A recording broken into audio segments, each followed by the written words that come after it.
Sim, eu achava impossível, nunca tive a pretensão de falar sobre isso, fiquei com medo. Poderia ser julgado de uma maneira negativa, que me trouxesse até prejuízos psicológicos. As coisas aconteciam na minha vida, conforme a de outras pessoas, consegui um trabalho, estudava, saía aos finais de semana para namorar, ir ao shopping, tudo igual uma pessoa comum.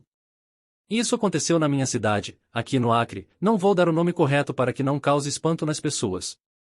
Em meados de 2015, eu e um amigo tínhamos o vício de jogar bola, naquela época só pensávamos nisso, queríamos virar profissionais. Fizemos testes em vários times, até para São Paulo viemos, mas como é muito longe e a grana estava difícil, optamos por ficar no Acre mesmo e tentar a sorte nos times da região. Fizemos um teste em um time não muito conceituado, porém ele tinha uma ótima estrutura, o diretor tinha mudado e o que chegou era um empresário de muitas posses. A princípio alugou um estádio, não era muito grande, mas dava para o gasto, lá, eu e meu amigo treinávamos. O mais legal de tudo isso, e que quem ficasse no time depois de 6 meses, a última peneira, teria alojamento, alimentação e transportes custeados. Eu e esse meu amigo, ficamos maravilhados com esta informação, de tanta alegria, treinávamos até demais, chegamos a ponto de ter que ir até o médico para tratar cansaço muscular. Nosso vizinho achava que éramos vagabundos, ficamos o dia inteiro com uma bola de futebol na mão, inseparáveis. Este amigo era fanático como eu, conseguimos junto passar no primeiro teste, eu o conhecia desde o ginásio, somente agora que passamos a frequentar o colégio, fomos separados. As escolas de segundo grau eram em maior quantidade, então ele foi para uma próxima à sua casa. Não era muito longe, uns 6 quarteirões de onde morava, dava para ir de pé, somos atletas, estamos preparados para esta pequena caminhada. Passado estes 6 meses, fizemos o teste, a peneira, e isso iria mostrar se ficávamos ou não, legal, ficamos, nós dois passamos no teste. Neste mesmo tempo ficamos sabendo que o proprietário do time estava negociando um terreno onde iria construir a sede.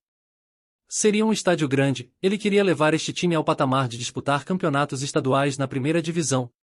Vou te contar uma verdade, nem sei em que divisão estamos. A princípio construiu um campo e um barracão, este era tudo, restaurante, alojamento, sala de reunião e muito mais. Várias pessoas de nossa cidade já estavam empregados, mas existem algumas profissões que dependem de uma pessoa especializada. Como por exemplo, um médico, um massagista. O médico, ainda fazíamos exames pelo SUS, mas o massagista não poderia pois às vezes demorava muito, então teria que pagar consulta particular. Não levou muito tempo apareceu um massagista por lá, trazido pelo empresário, começou a trabalhar imediatamente. Nessa época, passados uns 2 anos, o alojamento e o restaurante já estavam separados. Para evitar gastos e longas viagens de casa para o campo e vice-versa, começamos a dormir lá. O alojamento agora fica em cima do restaurante, e o restaurante atrás do campo, entre um e outro estavam construindo um muro, para que nada atrapalhasse o treinamento. Numa noite destas, não me lembro de exatamente o dia, após as 23 horas começamos a escutar algo arranhando o muro, este que acabei de falar, aparentava tentar subir, mas por ser alto demais talvez não consiga. Eu e meu amigo ficamos assustados, dormíamos abaixo da janela de frente a este muro, por se tratar de um local meio afastado, imaginamos não ser nada que merecesse nossa atenção. Porém isso começou a ficar corriqueiro, o medo junto com a nossa curiosidade começou a crescer. Juntamos mais uns 2, 3 amigos e combinamos ficar esperando para ver o que era. Fomos até a administração e pedimos uma bola, pedimos também autorização para ficar um pouco até mais tarde no campo, sem pestanejar deixaram. Começamos a fazer uma brincadeira que chamávamos de gol de classe, talvez tenha feito parte de sua infância também. Passado um certo tempo, tudo começou a se fechar, e ao longe somente o faxineiro tinha ficado, ele sempre dava a última geral no campo antes de ir embora. Percebemos que ele estava meio aflito conosco, imaginamos estar atrapalhando o seu trabalho. Não precisou dar nem meia-noite, ele começou a ficar estranho, um de nossos amigos comentou que ele morava no seu bairro, não há muito tempo, uns 2 meses. Acredite se quiser, esse homem começou a ficar estranho e se portava como um cachorro, estava entre o alambrado e o muro, ele tirou a camisa e começou a suar muito, não ficamos com medo dele virar algo, e sim ter um infarto. Não era infarto, sim era o lobisomem, correu para dentro de onde guardava as vassouras e os produtos de limpeza, fechou a porta. Para subirmos até o alojamento, tínhamos que passar em frente a este local, batata, uivos e rosnados, parede sendo arranhada.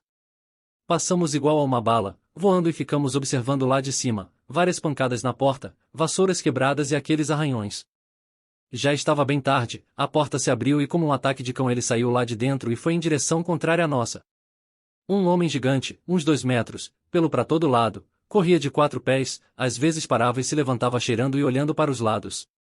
Graças ao bom Deus, não veio em nossa direção, pois não tinha por onde sair, a não ser pular do primeiro andar, seria uma espécie de suicídio. Trancamos as portas e ficamos o resto da noite cagando de medo, esperando que alguém viesse nos socorrer. Tivemos que ficar até de manhã aguardando que alguém chegasse. Ali foi o fim do início daquele time, todos os que estavam dormindo no campo pediram a conta e nem buscar as roupas voltamos. Avisamos ao treinador o que tinha acontecido, ele não acreditou, achou que tínhamos saído para as festas e estávamos dando uma desculpa. Hoje sou eletricista, nunca mais joguei bola, principalmente para aquelas bandas, muito menos à noite. Aquela aparição acabou com o meu sonho de ser jogador. Ficamos sabendo também que após alguns tempos aconteceram coisas esquisitas naquele campo, com o tempo foi se esvaindo em nada.